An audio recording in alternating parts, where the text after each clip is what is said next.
What's up, everybody? Tom Pelissero here at Vikings headquarters on Friday with just a real quick update before I hit the road and get ready to head to Detroit tomorrow. Some interesting conversations with guys about the meaning of the 49ers game last weekend and what this means now going forward for this team. A lot of people sort of poo-pooed the notion that this has somehow raised the bar on the season. There's some people who will just say we expect to play well every week. As Leslie Frazier said it, he'd be surprised if there's a guy in that locker room who didn't expect to beat the 49ers.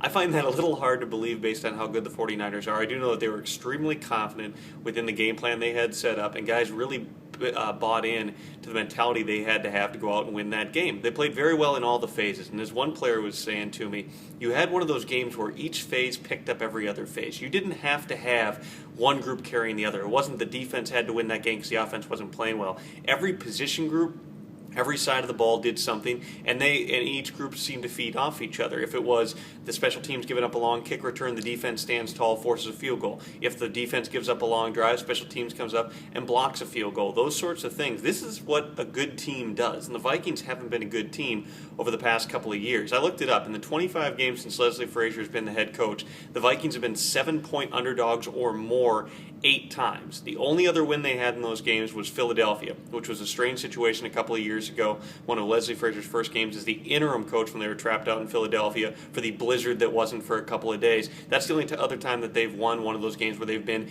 heavy underdogs. A lot of those games have ended up being blowouts, whether it was against the Packers last year in Green Bay, whether it was against Chicago, TCF Bank Stadium a couple of years ago, or whether it was against the Saints. This was an occasion where the execution, the game plan, and all of it came together. But it was also against the 49ers team that plays a style of football that seems to fit with what the Vikings want to do. They were able to take away the 49ers run game. They were able to run the ball a little bit, at least, on the 49ers. Now they've got to go face a Detroit team that puts up a lot of points and that has a high-octane passing game. Can their secondary hold up? Can their entire pass defense unit hold up? Because with the zones they play, the rush really has to work together with the back end. Can they do that? And can the offense keep up if it does end up being a high-scoring football game? They'll have Jerome Simpson back. Leslie Frazier said today he will not be on a pitch count. They have some things in for him. They have called deep balls. They've just been running with Michael Jenkins and with Devin Aromas to do. Now you got a little more speed, a balance of speed on the perimeter.